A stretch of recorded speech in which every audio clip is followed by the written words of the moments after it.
আসসালামু আলাইকুম। আজকে আমি রেসিপির উদ্দেশ্যে কোনো কথা বলবো না। রেসিপির সাথে আমার কিছু কথা আমি আপনাদের সাথে শেয়ার করব।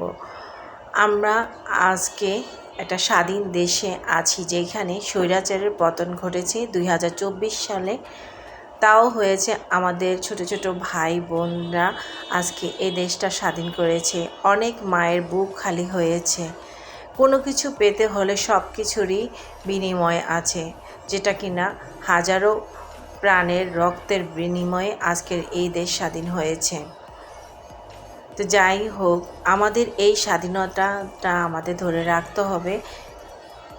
আজকে থেকে আমরা চেষ্টা করব কোনো কাউকে তার প্রতাপ বা তার ক্ষমতা আমরা খাটাতে দেব না, যেটা কিনা আমরা প্রতিনিয়ত বাসা থেকে আরম্ভ করে প্রতিটা স্তরে প্রতিটা মানুষ স্বৈরাচারের দ্বারা নির্যাতিত হয়ে থাকে।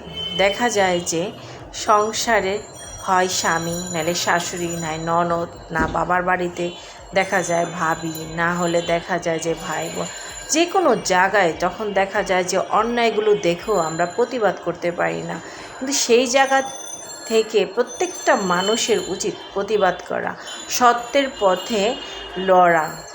যে অন্যায় করবে তাকে চোখে আঙ্গুল দিয়ে ধরিয়ে দেওয়া, তাহলে দেখা যাবে যে স্বৈরাচারের পতন প্রতি মুহূর্ত হবে। কারণ দেশটা স্বাধীন, দেশটা আমার, দেশটা সবার।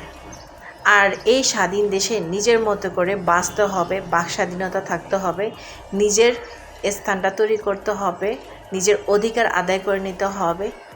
সেটা হোক স্বামী, শাশুড়ি বা ননদ বা ভাই বোন, যেই হোক, যারাই জীবনে ঝামেলা করবে তাদেরকে ছাড় দেওয়া হবে না। প্রত্যেকটা মানুষের উচিত নিজ নিজ জায়গা থেকে স্বৈরাচারের পতন করা, যেটা ঘরে বাইরে প্রত্যেকের করা উচিত নিজের অধিকার আদায়ের জন্য। চুপ করে থাকা উচিত না, কোনো মানুষেরই চুপ থাকা উচিত না।